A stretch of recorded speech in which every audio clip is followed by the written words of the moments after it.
எல்லாருக்கும் வணக்கம். தமிழர் திருநாள் பொங்கல் அப்படின்னு சொன்ன உடனே நம்ம ஞாபகத்துக்கு வர்றது பொங்கல், சர்க்கரை, கரும்பு, மாடுகள், கிராமம், விவசாயம் அப்படின்ட்டு அடுக்கிட்டே போகலாம். இது எல்லாமே சேர்த்து தான் அழகான பொங்கல் நம்ம கொண்டாடிக்கிட்டு இருக்கோம்.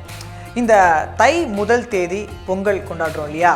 இது இன்னைக்கு நேற்று கிடையாது. கிட்டத்தட்ட 2000 வருடங்களாகவே நம்மளுடைய தமிழர்கள் இந்த பொங்கலை கொண்டாடிக்கிட்டு இருக்காங்க.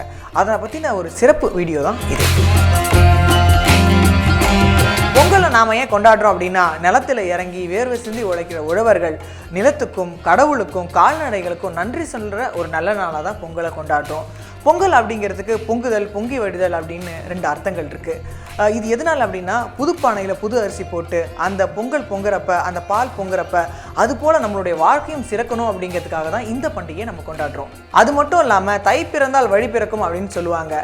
இந்த நல்ல நாளில் நம்ம ஆரம்பிக்கிற எந்த நல்ல காரியமும் ரொம்ப சிறப்பாக அமைஞ்சு அது வெற்றிகரமாக முடியும் அப்படிங்கிறதா நம்ம முன்னோர்களுடைய நம்பிக்கை.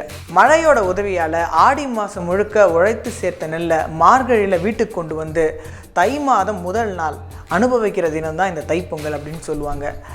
அப்படி அனுபவிக்கிற நாள் மாதிரி தான் இன்னும் நிலைமையும் இருக்கா. இன்றைக்கி பார்த்தோம் அப்படின்னா ஒரு 30 நிமிஷத்துக்கும் ஒரு விவசாயி இறந்துக்கிட்டு இருக்காரு. ஆக மொத்தம் நமக்கு உணவு கொடுக்குற கடவுள்களை நம்ம இழந்துக்கிட்டு இருக்கோம் அப்படிங்கிறதான் உண்மை. வாடிய பயிரை கண்டபோதெல்லாம் வாடினேன் என்று பாடியவர் வள்ளலார்.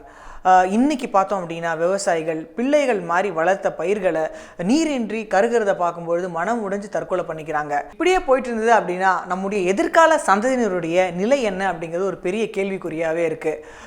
பசிச்சா நம்ம பணத்தையா சாப்பிட முடியும்? அது மட்டும் இல்லாமல் விவசாயிகள் சேற்றில் கால் வச்சா தானே நம்ம சோற்றில் கை வைக்க முடியும்.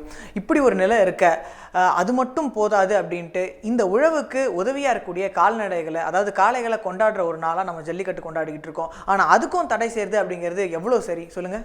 தான் சாப்பிடல அப்படின்னாலும் தன்னுடைய உழவுக்கு உதவியாக இருக்கக்கூடிய காளைகளுக்கு பிள்ளைக்கு சாப்பாடு போடுற மாதிரி போட்டு வளர்க்குற விவசாயி தன் வீட்டு பிள்ளையை தானே துன்புறுத்துவானா என்ன? உழவனுக்கு உதவியாக இருக்கக்கூடிய காளைகளை ஜல்லிக்கட்டுன்ற பேரில் நம்ம கொண்டாடுறோம். இது மிருகவதை அப்படின்னா மாடுகளை கொல்றத நம்ம என்ன சொல்கிறது? விவசாய நிலங்கள் அழிஞ்சிருச்சு, காளைகள் இப்படி ஆயிடுச்சு, விவசாயிகளும் ஒருத்தராக தற்கொலை பண்ணிக்கிறாங்க. தமிழர்களுடைய பாரம்பரியத்தை அழிக்கிறதுக்கு எதுக்காக இவ்வளவு போராடுறாங்க அப்படிங்கிறது நமக்கு புரியவே இல்லை. அது மட்டும் இல்லாமல் உலகத்தில் தோணின முதற்குடி நாம் தான், தமிழ்குடி தான். நாம் தான் உலகத்துக்கு பல விஷயங்களை கற்றுக் கொடுத்தோம். அப்படி இருக்கும் பொழுது நம்முடைய ஒற்றுமை அப்படிங்கிறது மிக முக்கியமான ஒரு விஷயமா படுது. இன்னைக்கு இளைஞர்கள், இந்த தலைமுறையினர் பார்த்தோம் அப்படின்னா ஜல்லிக்கட்டுக்காக மிகப்பெரிய அளவில் மெரினால குரல் கொடுத்தோம். அது மட்டும் இல்லாமல் அத்தோடு நின்றுடாமல் விவசாயிக்கும் ஜல்லிக்கட்டுக்கும் சேர்த்து நம்ம குரல் கொடுத்தோம் அப்படின்னா இனி வரக்கூடிய பொங்கலாவது நாம் நினைத்த மாதிரி சந்தோஷத்தோடு கொண்டாடுவோம் அப்படிங்கிறதா இந்த நிகழ்ச்சி மூலமாக தெரிஞ்சுக்கிற விஷயம்.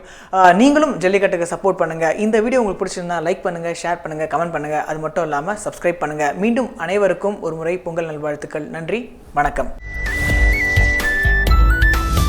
லங்கா ஸ்ரீ, உலகத் தமிழர்களின் இதய துடிப்பு.